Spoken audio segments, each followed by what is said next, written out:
parece si charlamos de historia? ¿De Neuquén? Sí, claro. Qué bueno. Entonces hablemos de gente ilustre. Sí, espere, pero también podríamos hablar de gente no tan ilustre. ¿De los que no están en los libros? Sí, y de los que no pudieron escribirlos. ¿De toda la gente que vino a poblar Neuquén? Sí, y de los que ya estaban.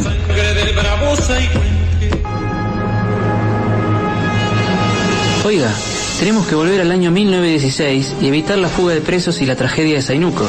Espere, pero entonces no podríamos hablar más de ese tema. Tiene razón.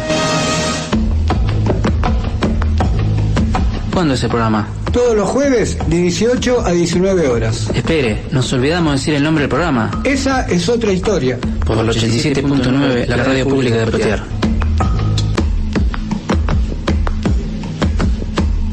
¿Cómo anda, estimado Jorge? Muy bien, amigo Rodrigo. ¿Cómo le va a usted en esta nueva tarde aquí en la radio? Muy bien, muy bien. Vamos a seguir hablando un poco de historia neuquina. En este caso no es estrictamente neuquina, pero... Porque transcurre en otro lugar. Porque transcurre en otros lugares, pero está directamente relacionado con la historia neuquina, con la historia de los pueblos originarios. Muchas veces nosotros hemos dicho que a lo mejor hay historiadores que son más complacientes y hablan solo de algunos temas, de, por ejemplo, de los pioneros, por ejemplo, de cosas que nos guste a todos. Y este tema no le gusta a todos, es incómodo. Hablar de los que ya estaban, como decimos en la apertura del programa, ¿no? De aquellos que ya estaban acá. Claro, exactamente. Por eso digo, es incómodo. Y es incómodo por dos motivos. Primero porque hay gente que no le gusta que se hablen de estos temas, como negándoles identidad, como invisibilizándolos a los pueblos originarios. Y a otros no les gusta porque es un tema incómodo. Hablar del destino final de los pueblos originarios luego de la campaña del desierto. Hemos hecho programas hablando de la campaña del desierto desde el punto de vista militar, cómo se fueron formando las 5 divisiones del ejército. También hemos hablado de la parte política, de cómo fue aprobada la ley para que eso ocurriera. Pero también hemos hablado de la repartija de tierras luego de esa campaña. Sí, hablamos de lo que nosotros llamamos, usando una frase, un título de Susana Bandieri, los nuevos dueños del desierto. Ellos le llamaban desierto a este lugar. Ellos quienes son, bueno, son justamente los que aprobaron esas leyes para que toda esta zona fuera desalojada. Le llamaban desierto, pero sin embargo se abalanzaron sobre ese desierto para ocupar esas tierras. Como charlábamos el otro día cuando hablábamos y preparábamos el tema, la utilización de eufemismos y de palabras engañosas, y yo venía para acá y pensaba, ¿no? Qué linda que era la historia cuando íbamos a la escuela primaria, donde no había mucha discusión. Uno tomaba lo que se le decía, lo que decían los manuales, y no le daba mucha vuelta. Y entonces la historia podía ser aquellos que nos gustaba, podía ser interesante, pero justamente aquellos que nos ha gustado la historia, nos gusta la historia, en la medida que vamos profundizando nos vamos dando cuenta de que siempre hay distintas versiones. Pero en este caso yo creo que casi que se puede reducir mucho el tema de que vamos a tratar en la deshumanización del otro, y que también se conectan estos temas, como también lo charlábamos durante la semana, se conectan con cosas que hoy siguen pasando. Pero bueno. Sí, los efectos de la campaña del desierto no terminaron, continúan actualmente. No es que, bueno, fue algo que pasó allá en 1870 y pico, 1880 y algo. En realidad los efectos continúan, pero vamos a tratar de ir desarrollándolo para ver si podemos justificar esto que estamos diciendo. Tarea difícil.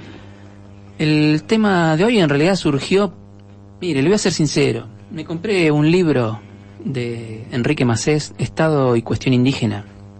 Me salió como disparador para, digo, esto lo vamos a tocar en un programa. Tenía un capítulo especial en ese libro que hablaba de la distribución de los indios. Yo en este programa voy a decir la palabra indios constantemente. No es en modo peyorativo, simplemente que es la denominación que está escrita oficialmente en todos los diarios, en todos los partes. Nosotros sabemos la connotación que se le da a esa palabra, pero bueno, la vamos a usar para poder por lo menos desarrollar el tema. Porque también se va a usar términos como chino, chinita, que por supuesto no compartimos. No, también otras palabras, como usted dice, deshumanizantes, por ejemplo, remesa. Cuando hablan de remesas, les enviamos una remesa o unas remesas de indios, ¿no?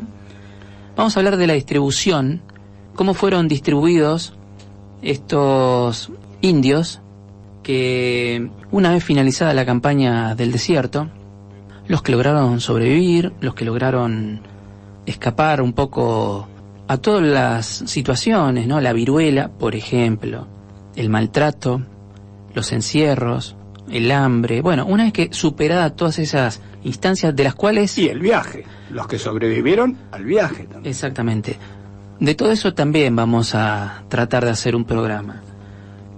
Pero una vez llegados a destino, una vez pasados esos lugares donde estuvieron primero prisioneros, algunos dicen campos de concentración. Yo sé que a algunas personas les molesta porque está muy vinculado a otros temas, al tema, por ejemplo, de la Segunda Guerra Mundial, de los campos de concentración en Europa.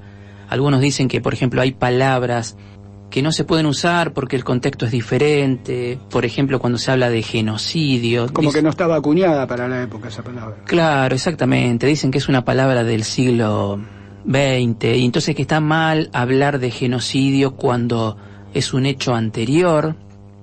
Nosotros actualmente podemos observar, con la distancia que nos da la historia, muchos hechos y poder definir si fue o no fue un genocidio.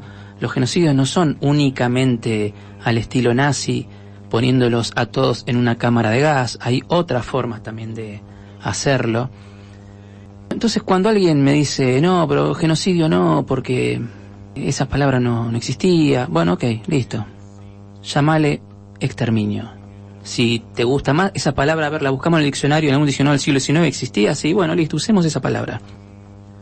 Y tampoco podemos estar viendo cada palabra para ver si es la correcta o no es la correcta. Por eso justamente al principio del programa dijimos que para algunas personas es un tema incómodo.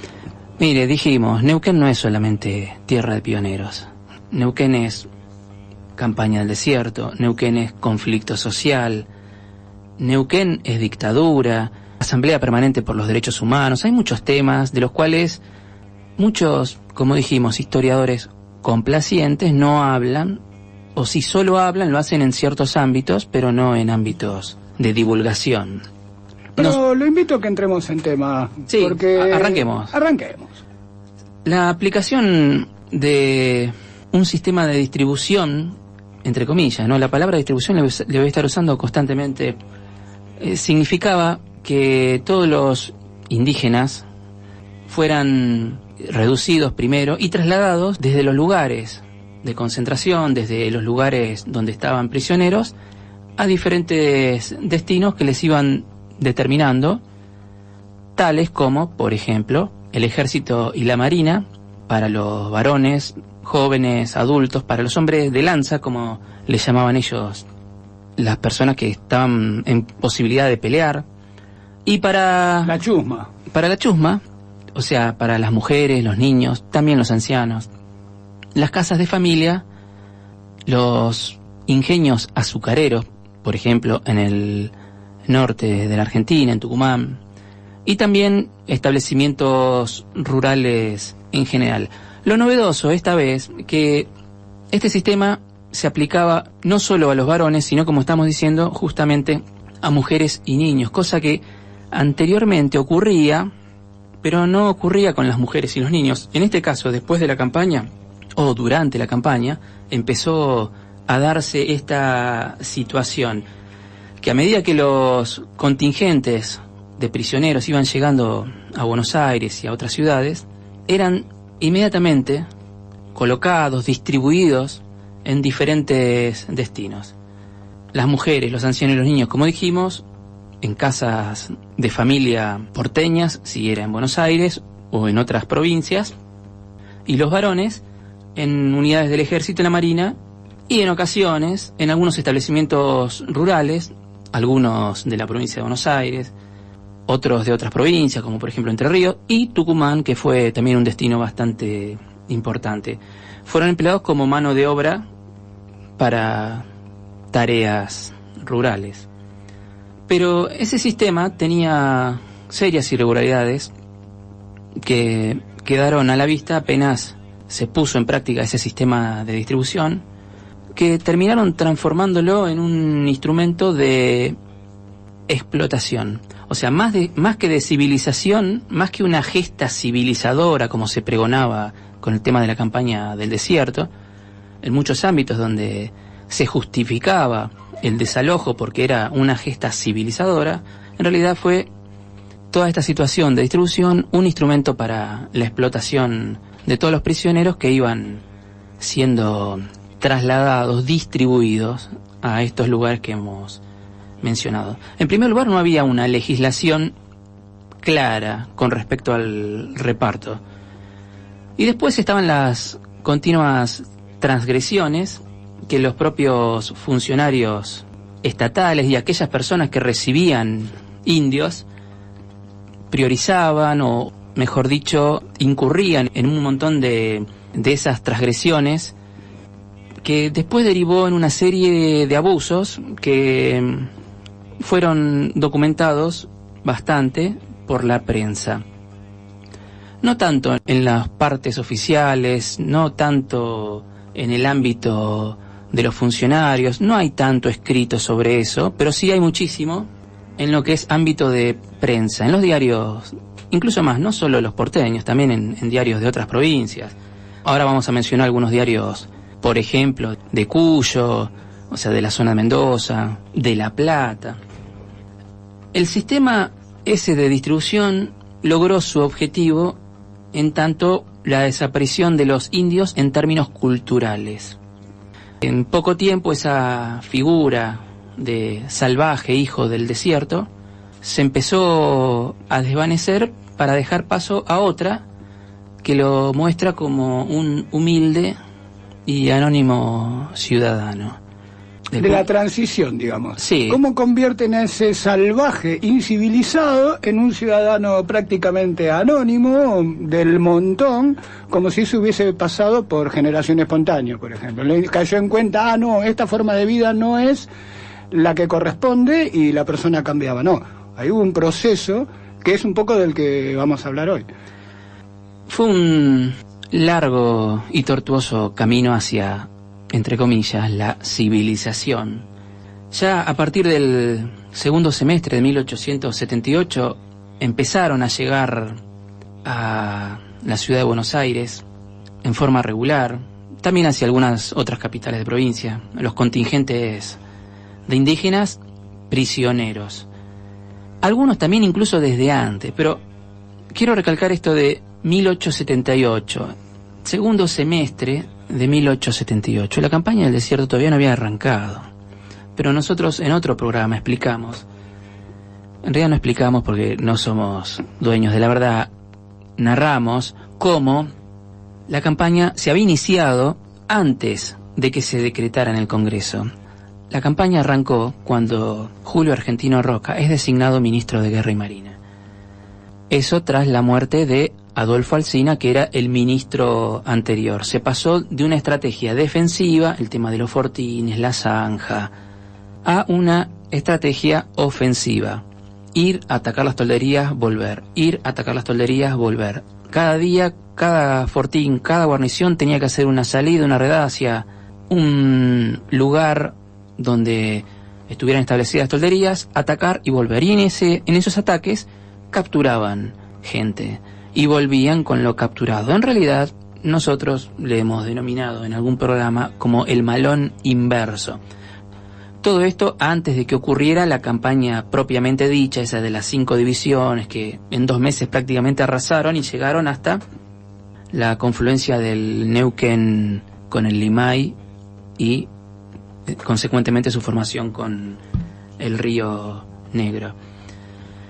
Le decía que entonces fecha importante, 1878, segundo semestre. Empezó desde antes, no empezó solamente cuando empezó la campaña. Para entonces, si el traslado de los prisioneros se hacía por tierra, o sea, en la frontera, acuérdese que las fronteras no eran las fronteras actuales, sino la frontera con el indio, ellos eran transportados generalmente por particulares. O sea, un dato también, no sé si es importante, pero es como que se tercerizaba el transporte. No es que lo hacía la gente del ejército del transporte, sino que se le encomendaba, se le pagaba a gente para que hiciera los transportes mediante un contrato que celebraban seguramente con el gobierno y que obligaba a trasladar a los distintos grupos de prisioneros desde la frontera o los escenarios de lucha hasta los lugares donde pasara el ferrocarril. Desde ahí se subían al ferrocarril y se los llevaba a Buenos Aires. Pero también había otros que eran los que eran trasladados por mar. Entonces eran trasladados desde los puertos de embarque, que generalmente eran Carmen de Patagones, tal vez el más importante, también Bahía Blanca. A veces se utilizaba Puerto Deseado, un poquito más al sur, y de allí se los transportaba hasta el punto de desembarco, que estaba ubicado en la boca del riachuelo en la ciudad de Buenos Aires. Al llegar ahí a julio de 1879, empezó a crecer significativamente la cantidad de indígenas que llegaban y empezaron a utilizar otros lugares de concentración, como era, por ejemplo, los cuarteles de Palermo, estamos hablando en Buenos Aires, ¿no? Uh-huh. De Retiro, y también en el barrio de Once, en un corralón municipal. La pregunta que nos tenemos que hacer es: ¿cuántas personas fueron trasladadas desde la frontera hacia Buenos Aires mientras duró todo ese proceso? Es una pregunta que no sé si alguien la puede responder, es muy difícil de responder, porque no hay información oficial de eso. No hay información oficial precisa que determine exactamente la cantidad y la composición numérica de los diferentes... Lo que nos podría dar un mínimo, pero nunca la totalidad. El mínimo lo podemos establecer porque podemos calcular 5.000, pero es un número mentiroso. ¿Por qué? Porque nos vamos a guiar solamente por los registros oficiales. El tema es que no estaban todos registrados. Algunos registraban, otros no registraban nada. Entonces, si miramos solamente las personas que estaban registradas o que accidentalmente fueron registradas, podemos hablar de 5.000. Pero, ¿y todos los que no estaban registrados?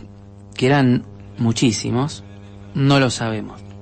También tenemos que agregar que muchos fueron distribuidos no a Buenos Aires, sino a otras provincias, por donde pasaba también la línea de frontera, tales los casos de Mendoza, San Luis, Córdoba, o los que fueron enviados directamente a Tucumán, o también a Entre Ríos, sin pasar por Buenos Aires. No hay registros oficiales. O sea, lo que podemos hacer es hacer una deducción. No se escribió sobre ese tema oficialmente, pero sí hay algunos escritos, especialmente los de la prensa, que nos pueden orientar un poco. Las duras condiciones que debían soportar estos indígenas, cuyo principal destino en Buenos Aires fue la isla Martín García, era soportar un trato riguroso, condiciones de vida deplorables, y también era un tema, el tema de la enfermedad, el tema de la viruela, que muchos de los indígenas que venían hacia estos lugares, o que iban hacia esos lugares, estaban contagiados de viruela. Ahora vamos a hablar un poquito de eso también. Lo hemos hecho en algún programa, lo hemos tocado así, como decimos nosotros, tangencialmente. Hablando de guerra bacteriológica. Sí, exactamente. Pero se trataba a todos como prisioneros de guerra. No importaba si se los había capturado en batalla o si se habían rendido. Daba lo mismo, el trato era igual para todos. Ahí Martín García, la situación caracterizada por la mala alimentación, la falta de higiene, hizo que muchos que ya venían con la viruela encima desataran una epidemia que fue bastante brava. La mayoría de los que habían sido capturados estaban enfermos de viruela, como dijimos anteriormente, lo cual se empezó a hacer evidente en los primeros años de la prisión esa de Martín García, cuando fue necesario habilitar dentro de la isla un lazareto. Cuando vieron que se empezaba a descontrolar, un sector de la isla fue habilitado como lazareto. En los momentos de mayor alcance de la enfermedad en la isla, se produjeron más de un centenar de muertos por día. O sea, más de 100 muertos por día. En ocasiones llegaron a superar los 200. No es que eso se prolongó en el tiempo durante toda la captura, sino que estamos hablando de momentos pico de la enfermedad ahí en la isla. Muchos de los indios no fueron vacunados, por lo cual se introdujo un foco de contagio que también afectó indirectamente a la ciudad de Buenos Aires, bajo una herramienta, un arma, que era muy eficaz, el tema de la viruela, porque desculpabilizaba a todos los capturadores, a todos los que hacían la distribución. Ellos desarrollaban diversas teorías donde culpaban a los mismos indios de ser incapaces de desarrollar sus cuidados higiénicos y que por ser inferiores a la civilización occidental no podían hacer frente a la viruela con éxito. Culpables de no estar inmunizados. Sí, exactamente. Cuando en realidad todos los que no tenían problemas con la viruela era porque se habían vacunado, si no estarían exactamente en las mismas condiciones. Hay un texto de María Silvina Dilagia que se llama Robar el Paraíso, Indios, Viruela y Bautismo en Argentina, que habla bastante de ese tema. De hecho, muchas de las estadísticas que estoy mencionando las tomé de su texto. Vamos a hacer una cosa, vamos a hacer una pausa y vamos a continuar hablando de este tema. Se nos pasó volando el primer bloque.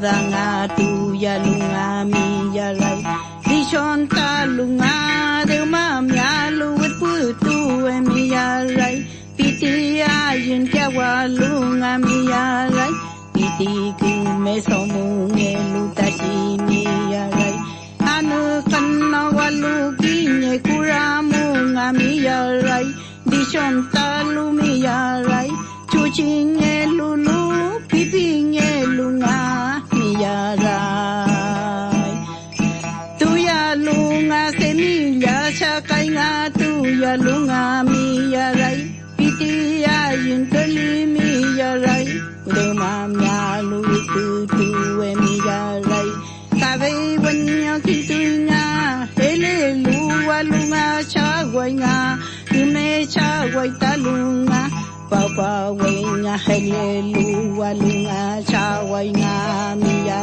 rai piti ku mel kali nga ni pilun nga ni cha wai mi ya rai piti ku me so mu nge lu ta shi mi ya rai be mu nga chu chi nge lu lu pipi nge lu nga chu chi ya yin nge lu nga piti nge lu mi ya rai piti ku mel kai wanyo kin tu nga mi ya rai be mu nga rai gen boy ge tu nga mi ya rai de yul ta vi ke lu kon ku da eng akul ta lu nga ni ru ka mu ka be nga mi ya rai chu me chi nga ha yu kal li ki du nga bem ya lu nga ka be mi ya rai piti ku mel kali mi ya rai ayin nge lu nga mi ya rai bem li ka be bem ya lu nga ni ru ka nga